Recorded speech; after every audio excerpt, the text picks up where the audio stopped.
Oh, here we are. We're live. Hello, everyone. So, Diane, I pulled out my copy of Protect and Survive just now, Oh, wow. which you probably remember. Oh, yes. Yeah. And I just wanted to start off by reading the very, very opening little bit, the foreword here, because to me it really sums up quite the level of insult to our intelligence and the audacity of a government who thought that they could fob us off with a booklet to make their actions all right. Yes. So Remember that. Okay, yeah. So I'm going to read the very forward bit. If nuclear weapons are used on a large scale, those of us living in the country areas might be exposed to as great a risk as those in the towns. The radioactive dust falling where the wind blows it will bring the most widespread dangers of all. No part of the United Kingdom can be considered safe from both the direct effects of the weapons and the resultant fallout. The dangers which you and your family will face in this situation can be reduced if you do as this booklet describes. Wonderful. It's like going under tables and things like that. Well, and then I don't know if you've still got your copy, but it then goes on to describe, I'll show another picture here, how you have to build in your home, you have to build a fallout shelter. And I'll just hold that up so everybody can see that, what they're suggesting.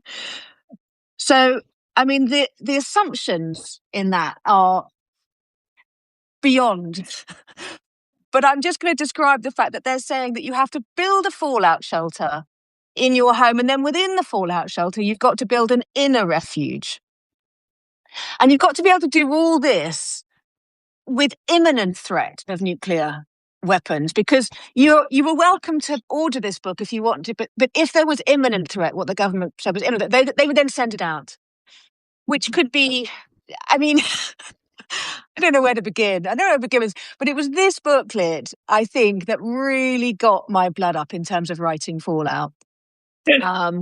So just tell me, Diane, how you began, how Greenham entered your world, and this booklet entered your world, and tell me the beginnings. Yes, yes, I think probably mine started when I made the mistake of voting because I was just turned 18 in September. So it was like, oh, there's going to be this, if the Conservatives get in, there'll be this woman Prime Minister. So exciting. And I don't know why I thought she was going to be brilliant. It goes to show that naivety of letting 18-year-olds vote, really. But I think onwards, I was like, we've got to put this right. And then it was like hearing this, we had no Labour Party in the town I was living in. So the next best thing was the campaign for nuclear disarmament. Join that, involved with the women's movement in that. And I think it was the time that, got the booklet. And then we built one of those shelters in our town centre. Yeah. With all the equipment that you needed in it.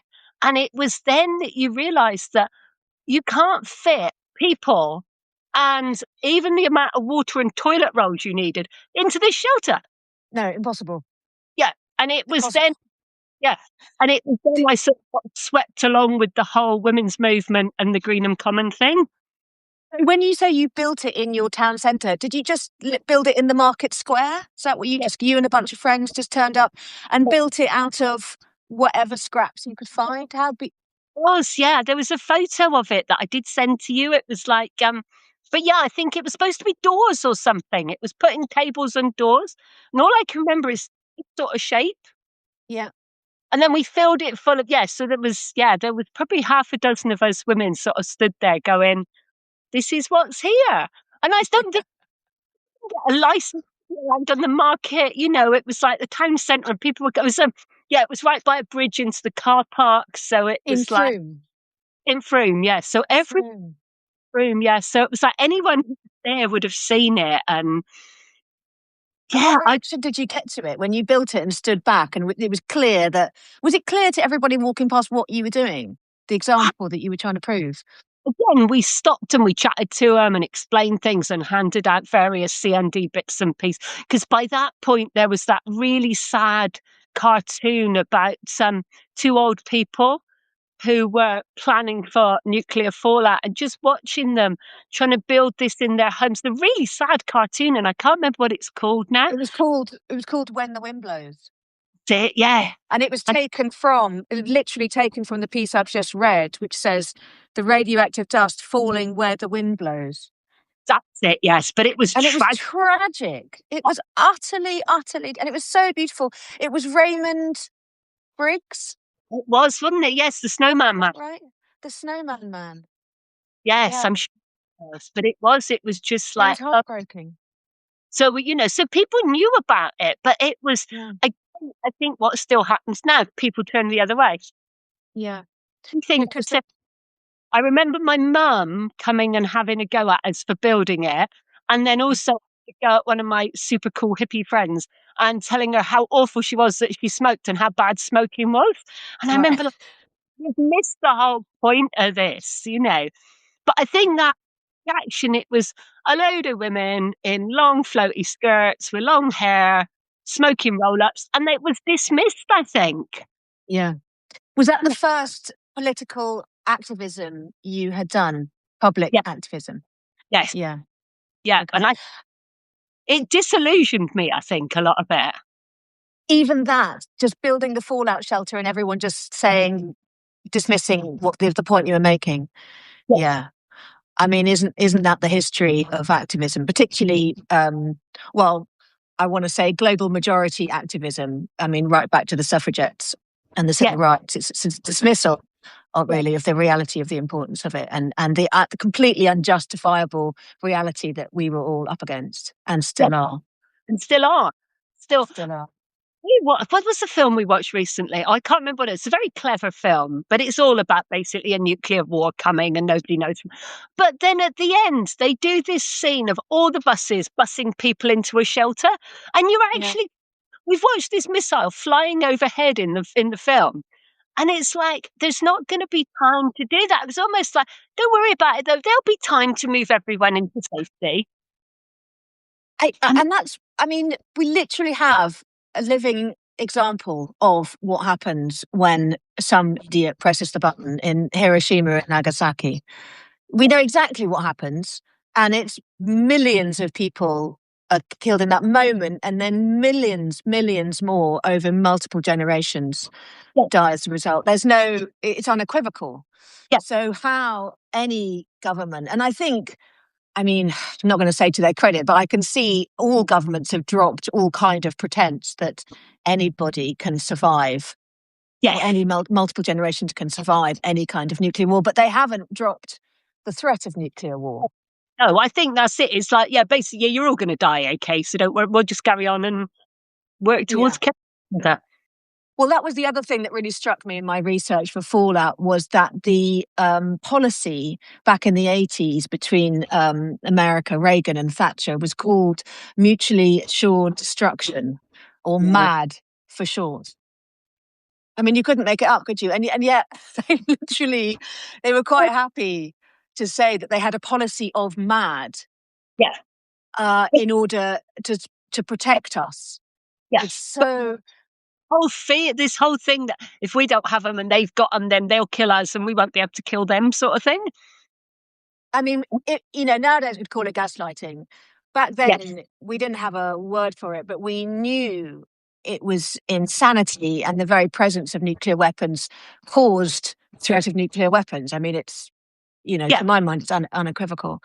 So just like you, the four women from Cardiff who were the original Green and Common women, they too received this booklet and decided, well, fucking not having this, and walked from Cardiff, as you know, and arrived at the gates of Green and Common. And I'm sure you know as well that the guards there, RAF, Green and Common, thought they were the cleaners and opened the gates to let them in. And they said, no, we're here to protest. And obviously nothing happened. And a year later, they they advertised and held the first real activism moment at Greenham, which was Embrace the Base. Did you go to Embrace the Base? might have been the only one I went to, because I only went the once, and Wow. it's just a bit like it was. I want to say positive things, but for me there was a lot of Yeah. fakiness, a lot of alternative, and it was like, yeah, I know there was all the, I've actually sort of looked back on it, all the headlines in the Yeah. day about rampant lesbianism and things, Yeah. but that wasn't untrue. Okay. Very, because again, you're sort of looking back at the 80s when, you're a whole, you didn't want to catch any of it. You could catch becoming a lesbian if you weren't careful. It was that sort of Yeah. thing that we wouldn't be allowed to do or say now, with Yeah. the and awareness of the LGBTQ plus community. Yeah. But there were a lot of lesbian women there. There were a lot of aggressive lesbian, and there was one point you actually go, it's a bit of a pickup. Right. And this was at the very, very early days. Can you understand that now in the context of the greater cultural atmosphere at the time? Does that? Yes, I can totally see it now. It was, I mean, for one, I think it became a safe place for people who were or women who were slightly different, who were Yeah. alternative, who were looking, but it was, yeah, I wish I'd gone back again. I mean, things happened in my life where I sort of went a bit bonkers after that, but, Yeah. I wish I'd gone back again as I wish I could go back now, Yes. a bit more secure in myself of not being scared of this sort of thing. Yeah. That's but there was a lot of there was yeah, and you can also see when what was going on, why the aggression you had to almost be to survive it. You had to be Yeah. aggressive Yeah. because when there was one bit where we were there, where like I said, the police that were there to look after they were lovely. We Right. Amazing. standing there chatting with talking, and there were a lot of women actually, women police there, and we're Yeah. chatting with them about being women, and you're suddenly hearing about they're trying to talk about the misogynism in the police force and things like that, and what they were going, and then suddenly at the point where they vanished, you just suddenly realised that they weren't there anymore, and then the riot vans came in. Right. And this whole aggressive male presence, or you don't know, I mean, you presume they were men, but you couldn't see their faces, you couldn't see their hands, they're just banging on riot shields and that whole terror. Yeah. And you thought that actually, all right, we were there for a specific event, but lots of these women that were living there all the time were putting up with this all the time. Yeah. And you can see why there had to be that aggressive stance almost. Yeah. And they were also probably lots of, for the first time, being able to actually stand up and go, do you know what? Actually, I prefer women to men. Because, it was that sort of time where men and women, if they were gay, got married anyway, so nobody knew. That's right. That's So right. it was a strange culture as well as the strange, having to fight this thing that nobody really cared about. Nobody outside of Greenham really cared about. No, no, you suddenly realize when you get out, I mean, there was like 83 was the sort of the Labour Party was the whole Neil Kinnock thing was all based on nuclear disarmament.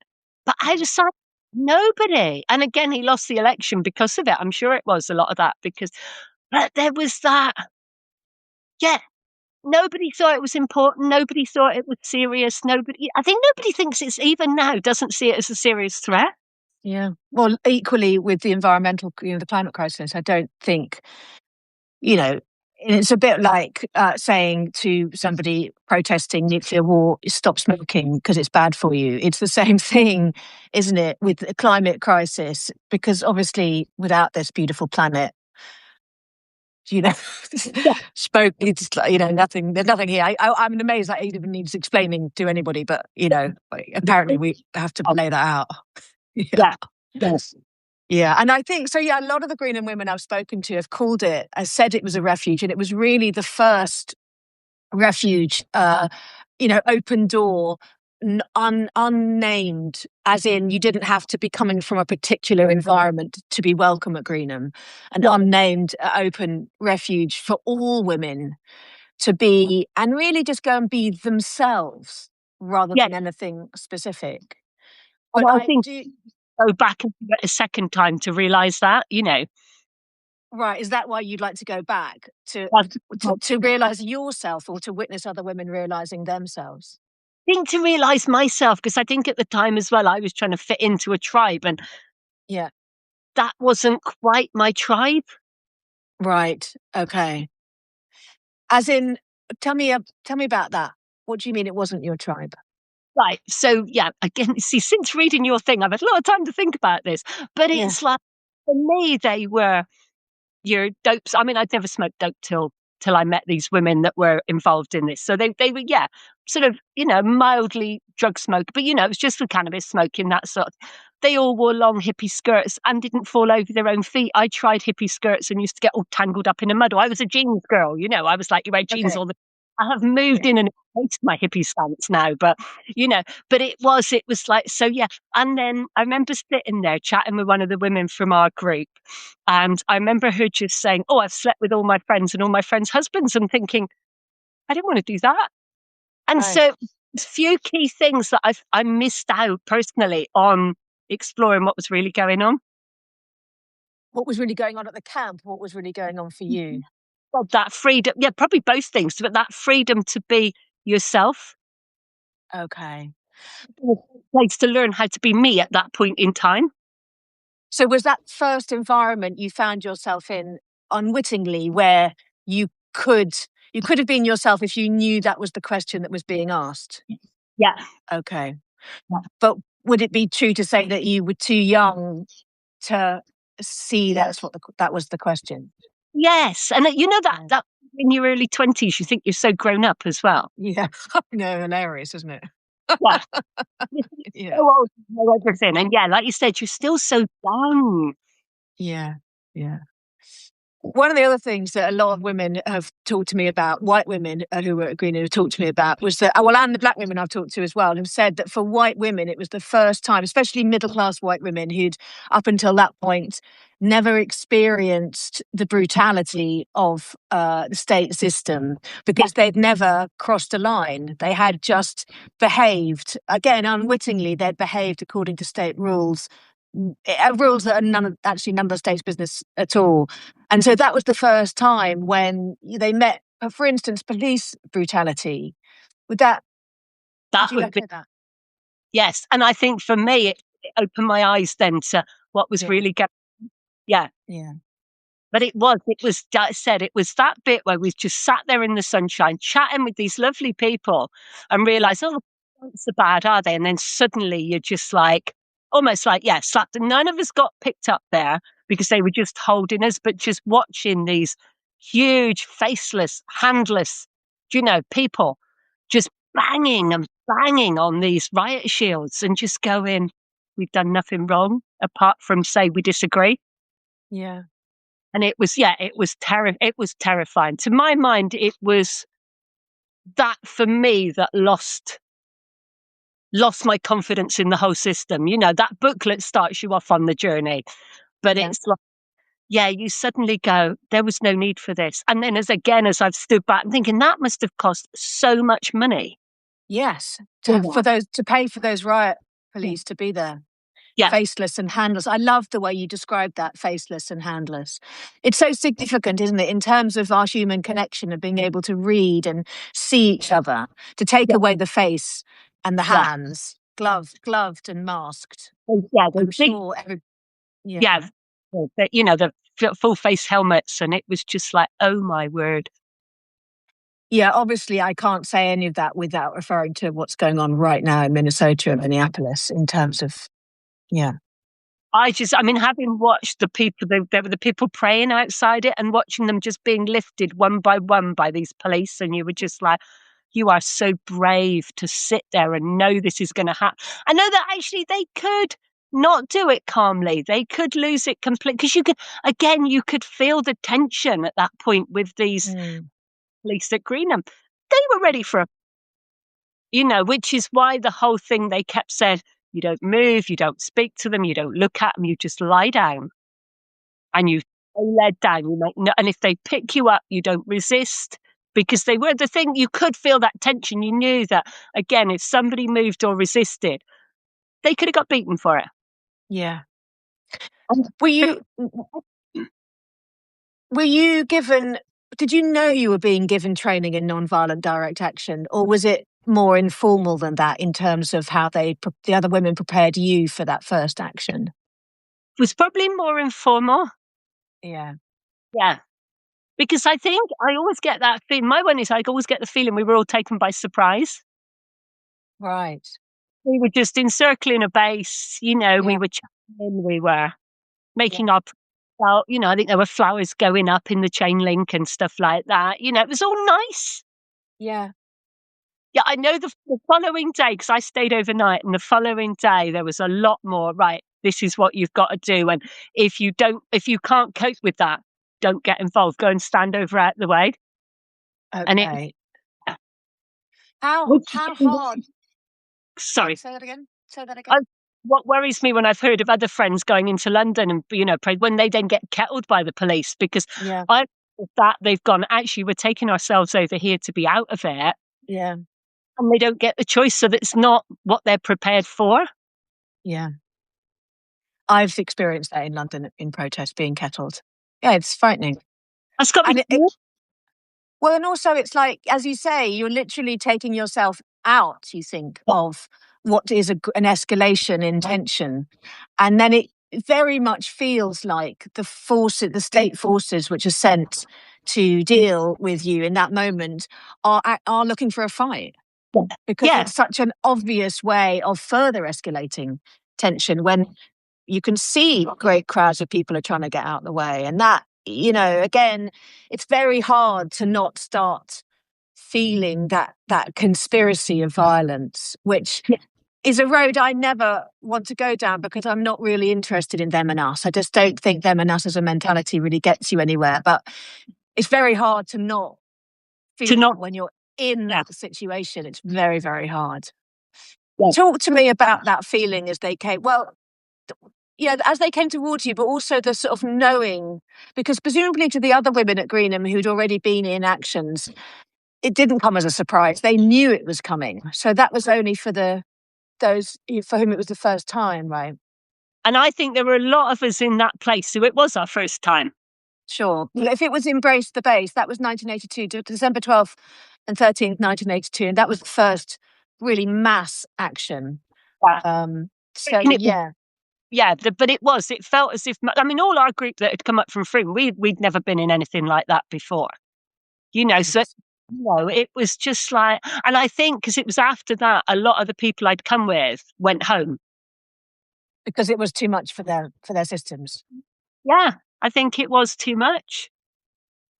And I When you think, were, go on. well, no, I think I only stayed because I was like, oh, that's what I was going to do. And I wasn't quite sure what else Yeah. Okay. So when you were on your way there from Frome, thinking, right, come on, let's go to Greenham Common. What what got you there? I mean, in your minds, did someone suggest it, and you all thought that'll be fun, or were you thinking of it as a political activism? What was the thinking as you went towards Greenham? really hard, because I don't remember how it felt going. Okay. Yeah, I have a feeling we probably thought, having done, yeah, like I said, we'd done that thing in the town centre, we possibly had done another sort of protest up in a public area above the town. I think we probably did just think it would be quite nice. Yeah, quite a laugh and quite gentle and quite nice. Yeah. And is that because you'd never been involved in any actions before and never broken the law knowingly, right? I guess. Yeah. Oh, I was going to say, probably the worst I'd done was, I don't It's think, a steep learning curve. drinking underage and going to see films before I was 18. That would be the Yeah. done. Yeah. And It's yeah, amazing. It's amazing the gauze, I think, when the tide is with you unknowingly and you're just sort of you're going along with it. And when something happens like this and you stop and turn, it's incredible how fast that gauze is whipped away, isn't it? And the reality is before you. yeah, Yeah. yeah. Tell me about that feeling as the riot police came towards you in terms of the terror. Did you want to run? How hard was it to stay limp and do nothing? I think I'm somebody who freezes in panic as well. So for me, Okay. it would be a just stay. It would, yeah. Okay. It's the yeah, all I can remember is just that fear. And I could still, when I was writing it to you, I could hear that sound again. Could you? Yeah, and it was that I could just, yeah, it's not as bad now telling you, but once I was writing, I could feel my heart getting faster. Wow. And it really was. It was just one of those. Yeah, that was it was terrifying because suddenly I think everything I believed in about, about the state. All right, we'd seen, the government are being silly with this brochure, the leaflet, Yeah. and you come up with that, and they're just being a bit silly. But Right. suddenly to see what the state can turn on a group of women, Yeah. who ranging between, 17, 18, up to in their 60s or 70s. Yeah. Suddenly they could just turn this anger and this, yeah, and we didn't know they weren't going to keep coming.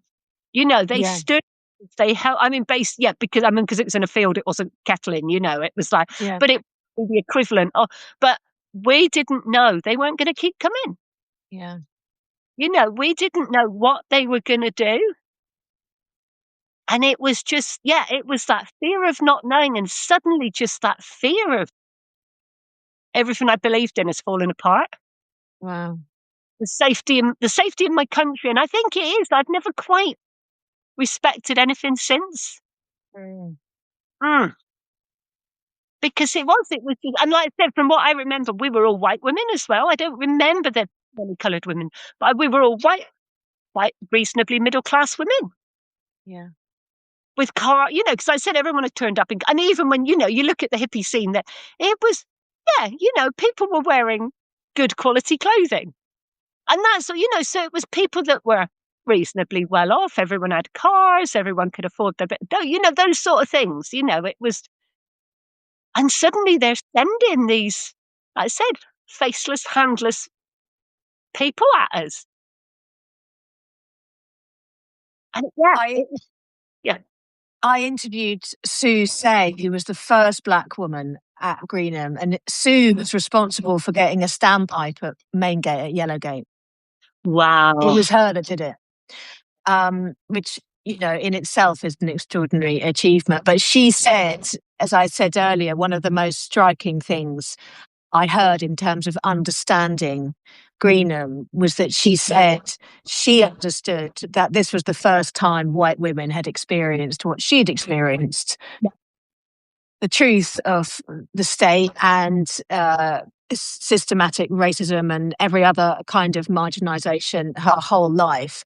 And Mm. she was kind of constantly met with the outrage and shock, astonishment of white women. And she would say, well, this is what we've been going on about for a really long time, but you never came up against it. And now you're coming up against it. Now you understand what it's Yeah, like. yeah. And it was just like, oh my word. Yeah. And it's so striking to me that the effect it had on you was to completely destroy your faith in the state, because one would think that state governance and the most effective and powerful tool is the people's faith in it. Like, if you've got faith in your government, you'll take them at their word and you'll do as they say. And if that faith is destroyed, you won't. And yet, to use those heavy-handed techniques actually destroys the one great power Yeah. that the state really has, which is to earn your trust. Yes. Yeah.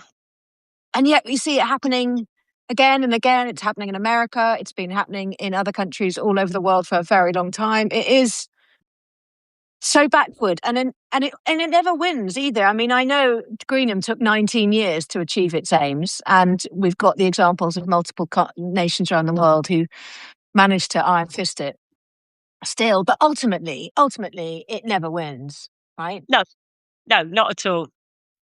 No, and like, amazed. I mean, my daughter was on one of the marches, the student marches back in, goodness, probably 15 years ago in London. And again, she experienced the same thing suddenly of, being a nice, comfortable from a nice little village, nice little town, Yeah. going on this protest for the young people to say, this isn't right. And yeah, she finished up, they were actually below the Conservative building when the people went in and smashed the windows, and she finished up having to go to the paramedics because she had glass in her. But she said the paramedics were lovely, but she said the police, she's going again. I wouldn't trust the police again. Yeah. I mean, she did. She's works in a bar, walks home, and she's in Glasgow now. Walks back on her own in the dark, and you're like, don't you? Like, oh, I know all the bouncers because she said she can. Yeah. But yeah, But again, for her, it was just that. Oh my goodness! And again, she's very cynical, very political about it, and you're just like. But everyone's going. Well, where do we go? Who can we trust? I mean, it makes it more essential, and more people I talk to in interviews say the same thing in terms of the antidote to this is human connection, talking to each other, meeting each other, because that's where trust is built up when you're looking in the eye and you're speaking, with the entire energetic body rather than just being given information on pamphlets. And that is undoubtedly the antidote, and it can never be taken away because it is inconceivable that every person on the planet can be put in solitary confinement. So we will always do this incredibly powerful thing of recognizing each other and building trust. And that is all you can do. But it's like, where do you go then to change the world, sort of thing, Well, I think from that moment on, I always think that connecting on real terms with another human being, connecting human to human, is a radical act of disobedience and world building. That's and every single person on the planet can do that, irrespective of. I love that. Any resources. Yeah, it is no doubt. Beyond that becomes personal choice, absolutely dependent on resources as to how public we make any further activism. And that's from, actions in one's local immediate family or environment, calling someone out, to, chaining yourself to the railings of Downing Street. It's putting yourself in the way of harm. And I think that it's an entirely personal choice, and none of us can judge the other for what we do and don't do. That's the bit I like. It's that, like I said, it's that how we talk to other people, and then calling people out if they just go, really? Yeah, I think using our voices. Yeah, because as you know, silence is what's the phrase? Somebody watching, please remind me. Silence is obedience or coercion, whatever that brilliant phrase is. But I feel that very strongly in my own life, to stay silent when I hear or see an injustice in my immediate environment, something I can really speak to. That is silence is collusion. That's the phrase. Right, so again, that's something each of us, but I think that's that's context related as well. If I'm on my own on the tube late at night and I see something, I've got to think very carefully about how best to use my voice in that moment. I don't know exactly what the situation is. So again, I think context and resource is the designer for how we then protest. Yeah. Yeah, I like that. Yeah. Yes. Tell me about the fence, because I've also got this. I got so many books on Greenham. Oh, wow. And one of them was the amazing. And I'll find some examples, but the amazing artwork and banners, for instance, that were hung all over the fence. Yes. By amazing groups. Did you bring a banner? Let me find a picture of the fence in here. I don't remember bringing one. Beautiful. They are so lovely, aren't they? So beautiful. I was really struck by. I'll hold up because the front photograph is so beautiful. Yeah. I was really struck by the reports of how creative it was, how artistic, and how musical it was. Yeah. The songs. Do you remember that? So just tell me about your memories of the songs and the banners and the fence. The fence, I do, yeah. Like I said, I mean, I remember the bit where we were, we were just putting little bits on, and it was suddenly going, oh, you could just weave a little so-and-so in, or, it was just, it was almost going, what I remember of it is, actually, now I thought of it, is people coming with bits and pieces. So there's sort of, like random crafty bits, but it not being theirs. It was everybody's. Okay. somebody had brought some wool, everyone would weave it in or something, if there were, it would be everyone was putting something up. It didn't belong to anybody. That's the bit I remember now. I've thought of it. There was no ownership. No, these are mine. I'm going to do this. I've planned to do a whatever. It was, some colours. Let's see what we can do. And was that an unspoken agreement? Yeah. Yes. And it seemed to be the same with lots of things. It was just that, yeah, this is here. This is ours. Yeah, there was a lot of ours. This is ours. Do you think that was a product of the fact that it was women only, or do you think that was a product of what happens when humans come together in common cause? Yeah, I see it with women. Do you know what I mean? I mean, having had children, women share looking after children, which is, I think, is one of the sad things now with so many women having to go back to work when their children are still tiny.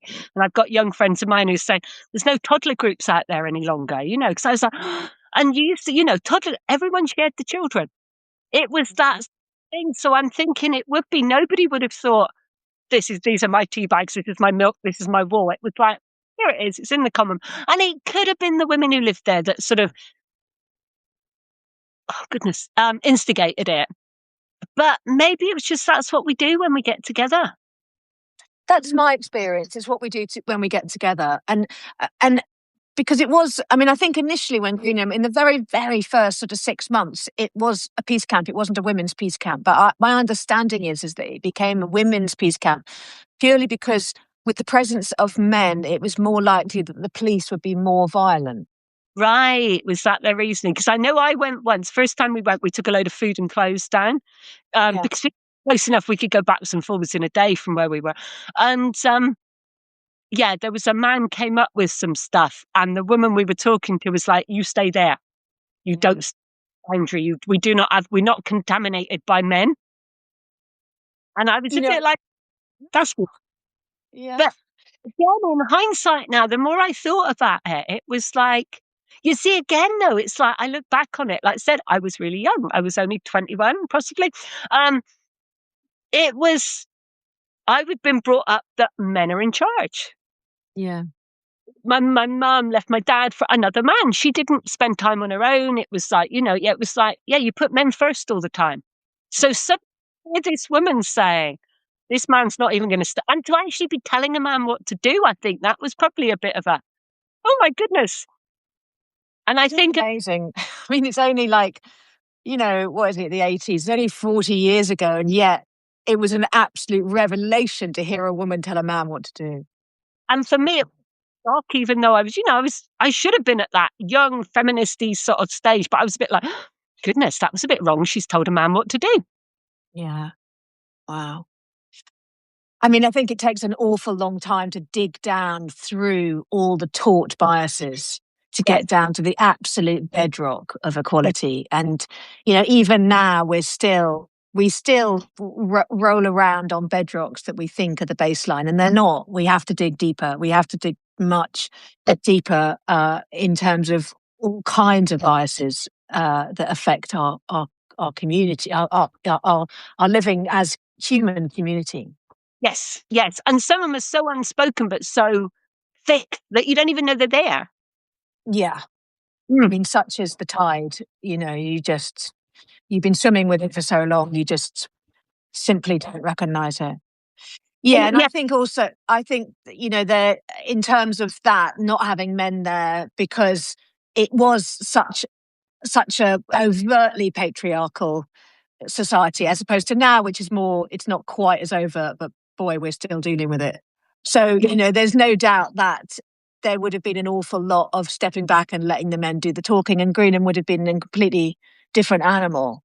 It would have, that unspoken stepping back, and there's a man there, we let him deal with it. And certainly in terms of media publicity, men would certainly have been the ones being interviewed and so on, whereas of course actually it was women. I think there's, again, the women I've spoken to have been sort of minded to stress that it wasn't an anti-men peace camp.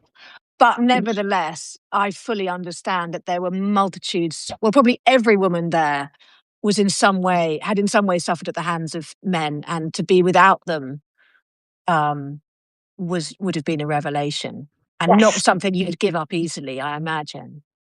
And like I said, I think for me it was just like, I don't know quite what to do with all this. It was, right. Far out. Yeah.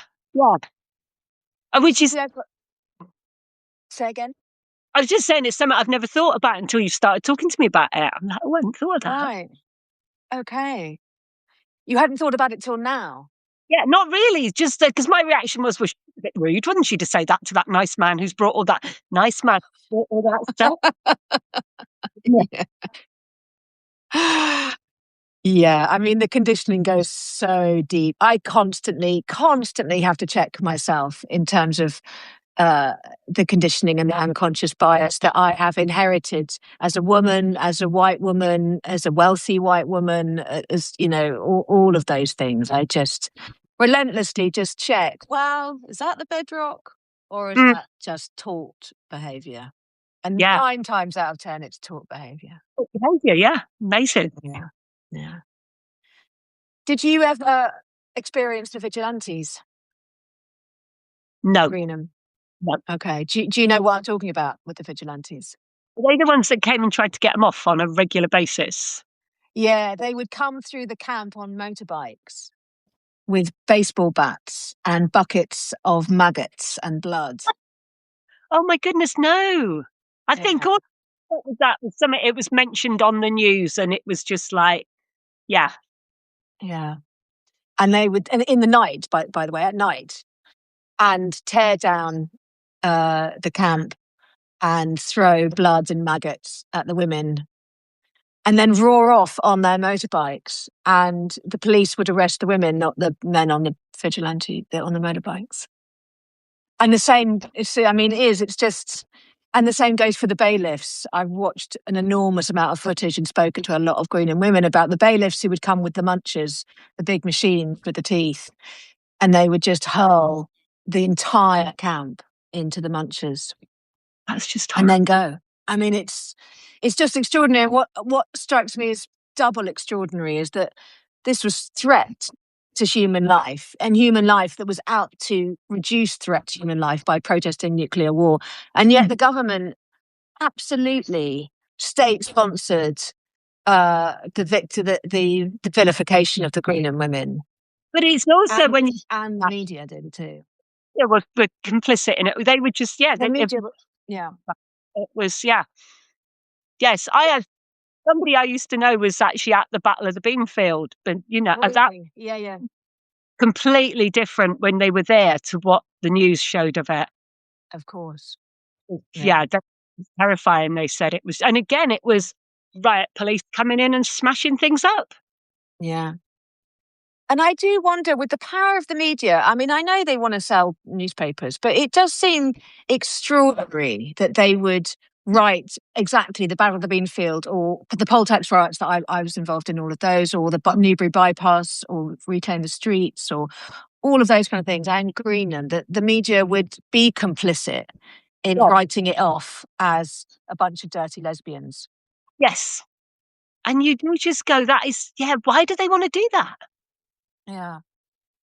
And it's a thing. I wonder if it's a fear thing, because it's like, if you see them, the Greenham women, as the minority, you want to sell your papers to the majority. So I think it's a lot of it is don't want people to think.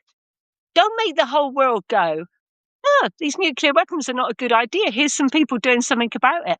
Let's find out more.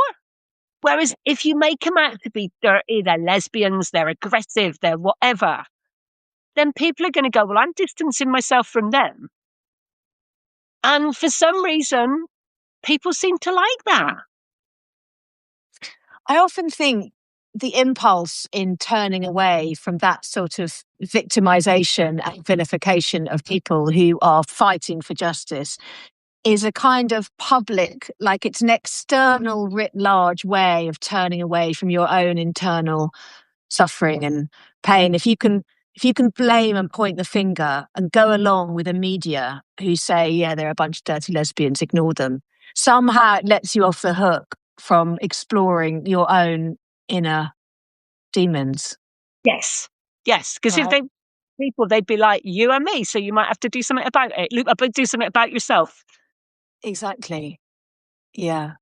I see that. And I see the greater fight as that, the fight not to look at the shadow, the fight not to look at the inner demons. And I will destroy the world rather than face my demons. Yeah, I think you're right there. I really do. Yeah. Yeah. And Greenham, and then when we saw it in all the great political protest movements in history, from the suffragettes through apartheid, the civil rights in America and onward, um, it's repeated. Did you, when you left Greenham the next day and you didn't go back, did you stay conscious of Greenham and were you aware of the progress that was eventually achieved there?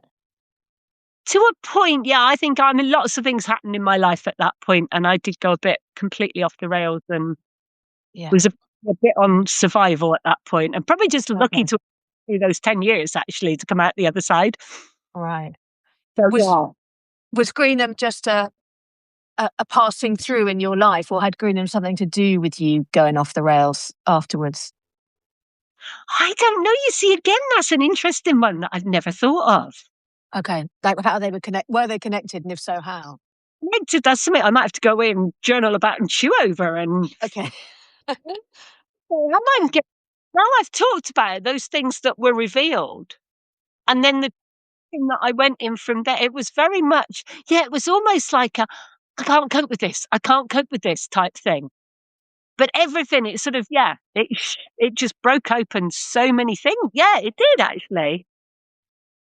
Of When you say I can't cope with this, what would this be?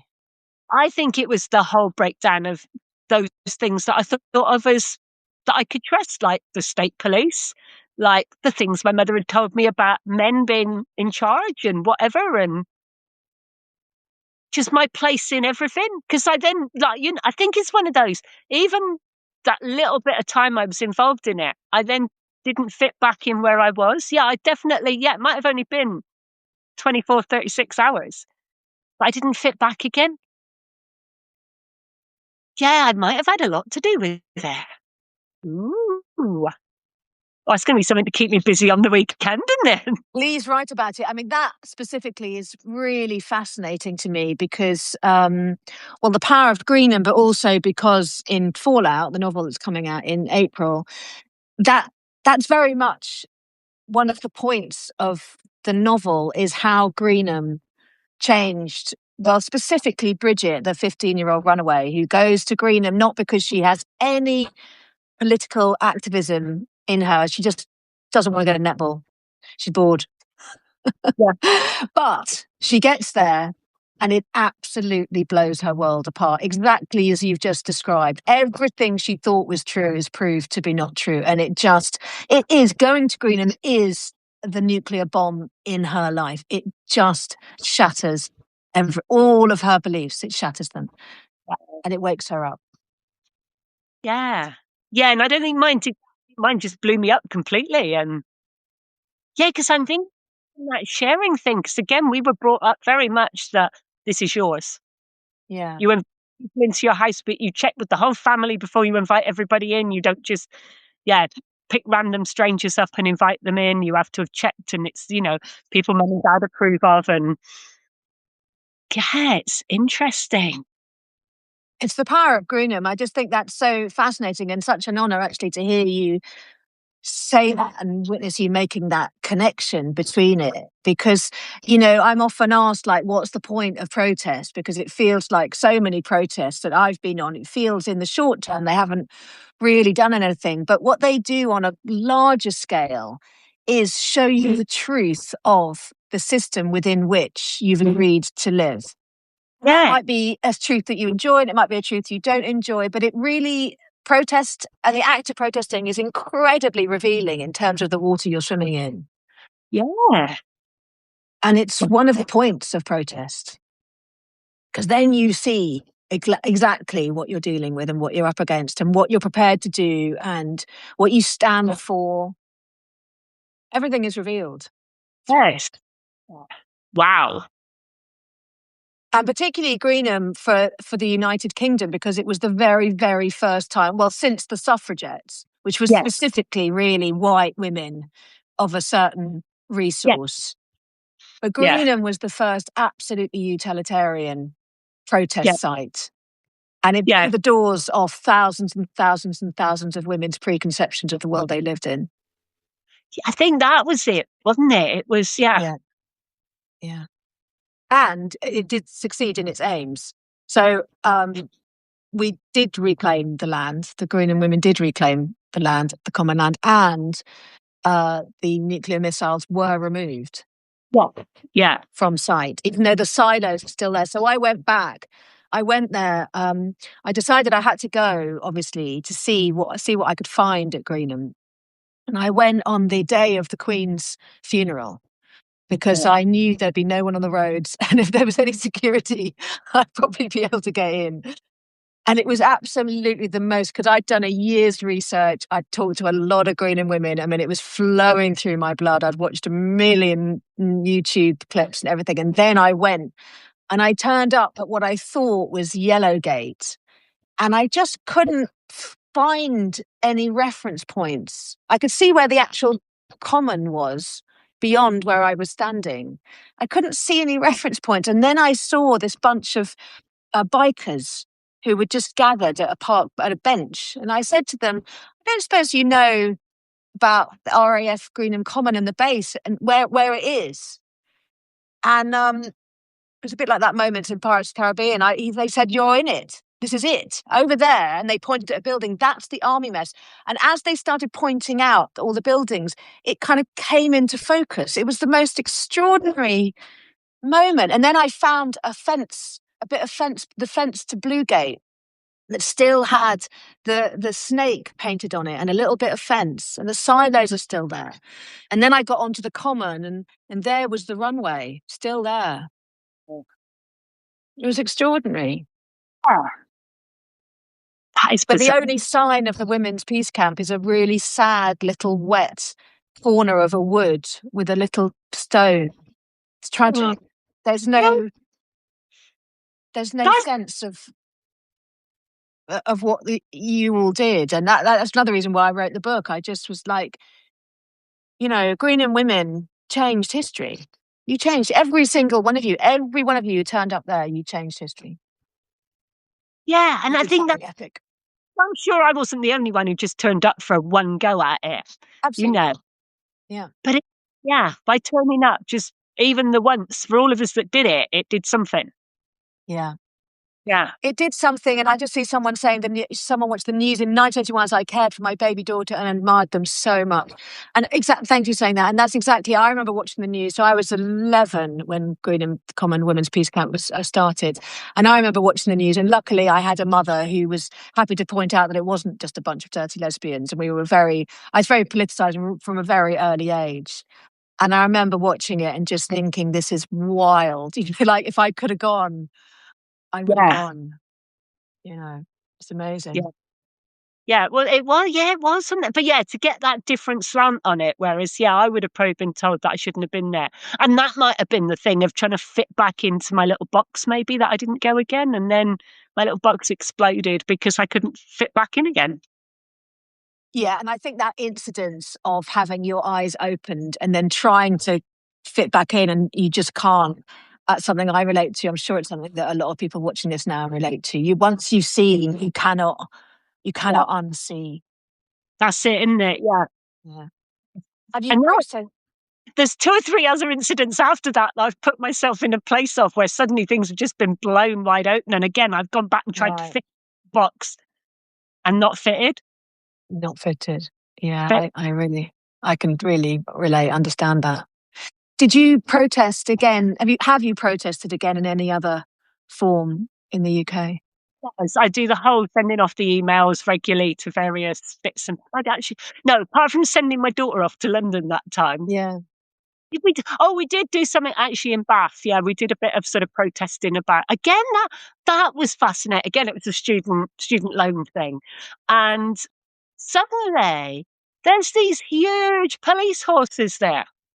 Yeah. You know, a group of Well, yeah, we were at college. It was a lot of, I was doing mature student. She was there, but there was probably 20 of us at the most lurking about with some people going, well, I'm popping over the road to get a coffee. Okay. Yeah. And that, because also students, we were actually quite well off, it was the young people that were struggling, but it was just suddenly there were 2 or 3 big police horses just moving sideways at us.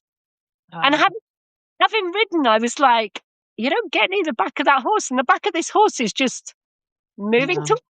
And it was, again, there was nothing, if you'd watched it, that looked intimidating. There was nothing they did to hurt us. They were being intimidating. Yeah. It was that intimidation, and again, the height and looking down. Yeah. Yeah.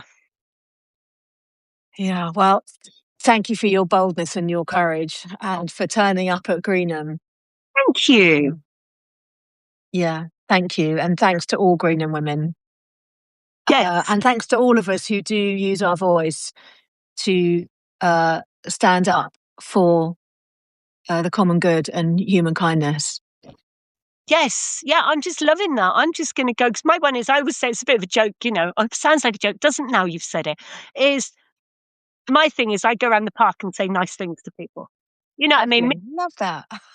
We set off around the park in the morning and we have a little chat with everyone. A girl that I've got to know is like, you know everybody in the park, don't you? And I'm like, well, yeah, because she said, and I'll remember things and say, oh, how was so and so? How?